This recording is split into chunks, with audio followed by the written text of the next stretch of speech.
Good evening and welcome to India Today SoSouth. I'm Sara Fazal. Several states are gearing up for assembly elections, and at the core of our dance of democracy is electoral symbols.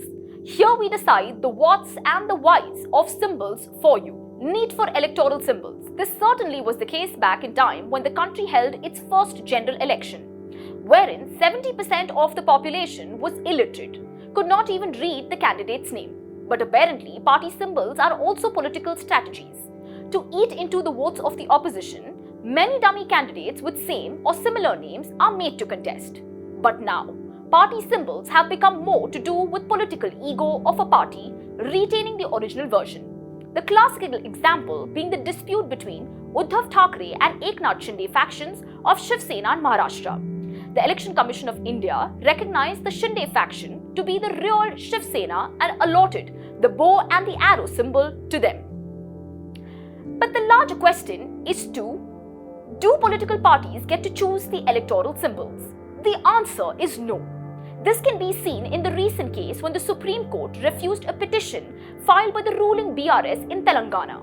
BRS argued that the symbols road roller and chapati roller, which were allotted to a Yuga Tulasi party and the Alliance of Democratic Reforms party respectively, looked very similar to the BRS's symbol of a car. BRS said it could confuse the voters during the elections. The SC declined, saying that voters were intelligent enough when it came to differentiating between the symbols. So who allots the election symbols to political parties?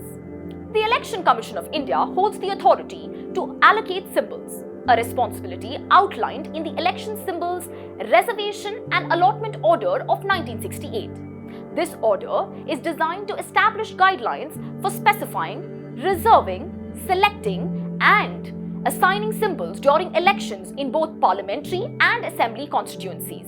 Its purpose is to ensure the recognition of political parties in the electoral process.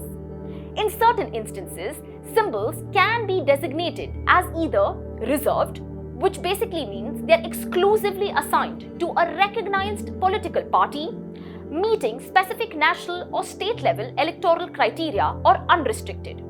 Exclusive symbols are granted to recognized national and state level parties. For instance, during the selection of an election symbol for the 1993 Uttar Pradesh Assembly elections, the Samajwadi Party leader Mulayam Singh Yadav opted for the symbol of a bicycle from the available choices, considering it to be a representation of farmers, the underprivileged, workers, and the middle class. The Election Commission then publishes lists specifying the parties and their symbols, and this is done through a notification in the Gazette of India. Can political parties state their preferences for symbols? In case of unregistered parties, out of the list of free symbols notified by the Commission, they can give the names of 10 symbols in order of preference.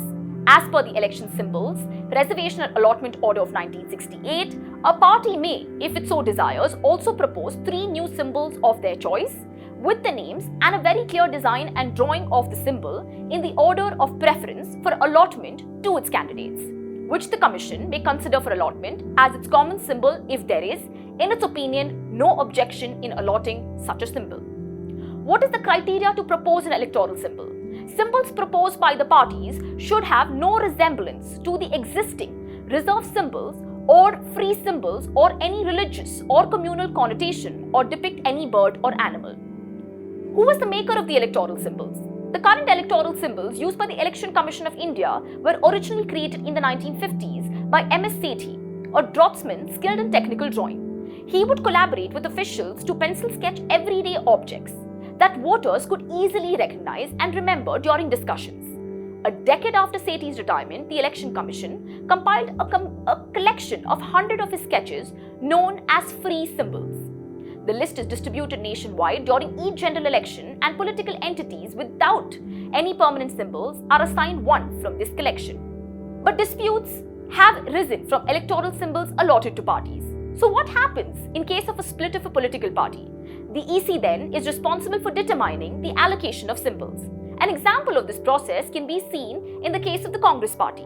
In the initial 1952 elections, the party's symbol was a pair of bulls. However, as the party underwent various splits over the years, the current symbol of the hand ultimately became the official representation of the party.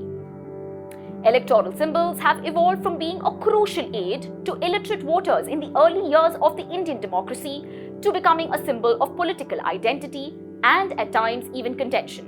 While the Election Commission of India plays a pivotal role in symbol allocation, the significance of these symbols in determining election outcomes has diminished over time.